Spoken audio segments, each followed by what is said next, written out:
अब NEET 2023 exam के लिए सिर्फ 1 महीने बच गए हैं और इस 1 महीने में आप क्या करते हो ये आपके सिलेक्शन के लिए बहुत इंपॉर्टेंट हो जाता है। तो हेलो दोस्तों, मेरा नाम है नीरज भारती और मैं एम्स कल्याणी का 3rd ईयर MBBS स्टूडेंट हूँ। और इस वीडियो में मैं बात करने वाला हूँ कि वो कौन सी 8 चीजें हैं जिनका आपको ध्यान रखना चाहिए इस लास्ट मंथ के प्रिपरेशन में।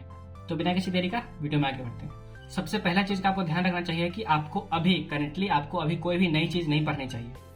कोई भी नई चीज नहीं पढ़नी चाहिए। इससे मेरा मतलब है कि अगर आपका 5-6 चैप्टर या 10 चैप्टर छूटा हुआ है तो आप सारा पढ़ने की कोशिश ना करें।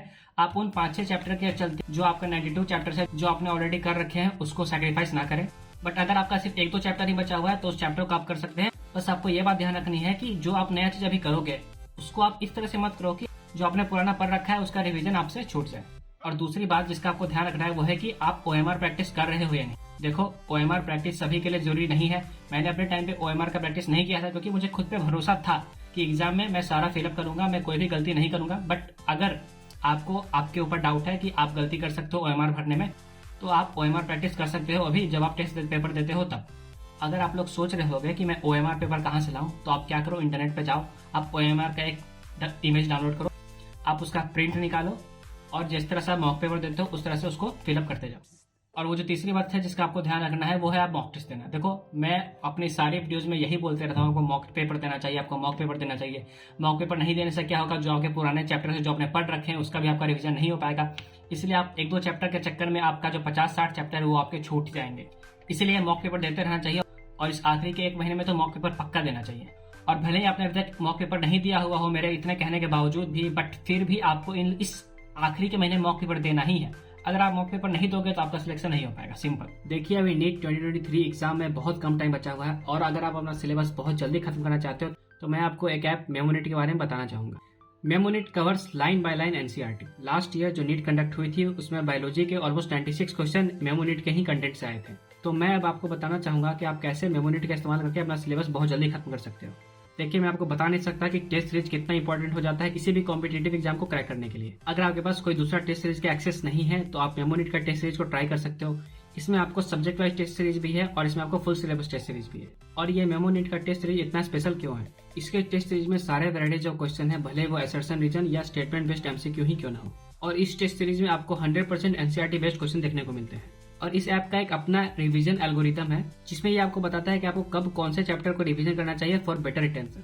और बहुत सारे एस्पिरेंट्स मुझे कंप्लेन करते हैं कि मुझे ऑर्गेनिक केमिस्ट्री में प्रॉब्लम है।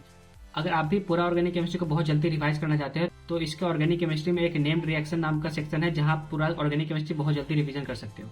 तो मैं ये रिकमेंड करूंगा कि आप मेमोनीट ऐप को डाउनलोड करो और इसके यूनिक फीचर्स का यूज करो। मेमोनीट ऐप का डाउनलोड लिंक मैं डिस्क्रिप्शन बॉक्स में दे दूंगा। और अगर आप इसका सब्सक्रिप्शन बाय करना चाहते हो तो आप मेरा कूपन कोड नीलेश300 यूज कर सकते हो जिससे आपको एडिशनल डिस्काउंट मिलेगा। और वो जो चौथी बात है जिसका आपको ध्यान रखना है वो है सिर्फ आपको पढ़ते नहीं जाना है। देखो, अभी मैं जान रहा हूँ अभी आखिरी के महीने है, आप पूरा सोच रहे हो कि मैं जितना ज्यादा सिलेबस कवर कर लूं, बट जो चैप्टर आपने ऑलरेडी पढ़ रखे हैं उसको रिवीजन करना बहुत इंपॉर्टेंट है। इसलिए कह रहा हूँ आप टेस्ट पेपर दो, टेस्ट पेपर से जो आपका चैप्टर वीक है उसे रिवीजन करो। आप एक टाइम स्लॉट रखो नई चीज पढ़ने का और एक टाइम स्लॉट रखो पुरानी चीजों को रिवीजन करने का। इस तरह से आपको अपने सिलेबस का प्रिपरेशन कंटिन्यू रखना है।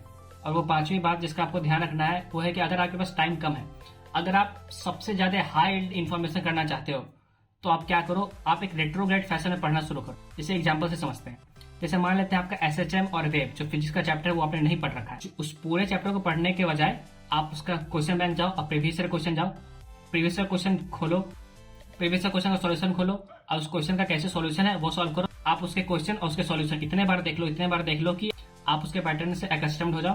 क्योंकि SHM और वेव ही ऐसा चैप्टर है जिसमें क्वेश्चन बहुत ज्यादा रिपीट होते हैं। SHM, वेव्स, थर्मोडायनेमिक्स, ये सब जो चैप्टर्स हैं इसमें क्वेश्चन रिपीट होने के चांसेस बहुत ही ज्यादा है। तो इस मेथड से आप कम से कम टाइम में मैक्सिमम से मैक्सिमम गेन कर सकते हो। और वो छठी चीज जिसका आपको ध्यान रखना चाहिए कि आप बहुत ज्यादा समय मत दो अपने वीक सब्जेक्ट्स पे अभी के टाइम में, क्योंकि ऐसा करने से क्या होगा, जो आपको लगता है कि आपका स्ट्रॉन्ग सब्जेक्ट है जिसे आप नेग्लेक्ट करते आ रहे हो कि हाँ ये मेरा स्ट्रॉन्ग सब्जेक्ट है, अगर अभी आखिरी के 1 महीने में आप सिर्फ अपने वीक सब्जेक्ट पे ध्यान देते हो तो मेरा बात मानो वो स्ट्रॉन्ग सब्जेक्ट भी अगर आप फ्रीक्वेंट रिवीजन नहीं करते तो वो भी आपका वीक सब्जेक्ट बन जाएगा। तो फिर आप पैनिक करने लगोगे। पैनिक करने से क्या होगा, आप सोचोगे ये तो मुझे आता था बट वो मुझे अब नहीं आ रहा है, मेरा सिलेक्शन नहीं हो पाएगा। सबसे इंपॉर्टेंट होता है आपका ये जो पैनिक आता है आखिरी के महीने में, इसको आपको कंट्रोल करना है। अगर आप ये कंट्रोल रखोगे तो आपका प्रिपरेशन अच्छा चलेगा, आप नई चीजें भी पढ़ पाओगे, आप पुरानी चीजें भी रिवीजन कर पाओगे। बट अगर आपका जैसे ही स्ट्रॉन्ग सब्जेक्ट भी है आपको ये फील होने लगा कि ये मेरा वीक सब्जेक्ट बन गया है तो बहुत देर हो जाएगी, आपको पैनिक आएगा, आप एक ऐसे साइकिल में फंस जाओगे कि आपको लगेगा मुझसे अब नहीं हो पाएगा, मुझसे अब नहीं हो पाएगा। फिर आप ऐसी एक स्टेट ऑफ माइंड है जिससे आप जिसे कंट्रोल करना बहुत मुश्किल है।